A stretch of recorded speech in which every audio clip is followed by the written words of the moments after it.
Hi, welcome to MarineMax Houston. My name is Skip Pillsbury. I'd like to take you on this quick tour of this nice 2015 Grady-White 209 Fisherman we just took in on trade.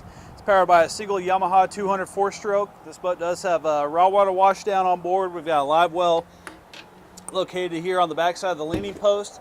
Nice complement of instruments up here on the dash. We've got a Garmin 7610 XSV multifunction display with the transducer, Yamaha multifunction gauge, Fusion stereo.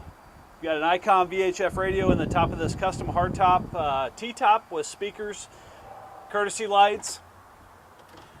Nice size seating for two people here at the leaning post. As we kind of work our way forward, underneath the console, we've got enough room for a porta potty if you like, or extra storage. Place to keep extra gear, things like that. We've got removable snap-on bow covers up here in the bow.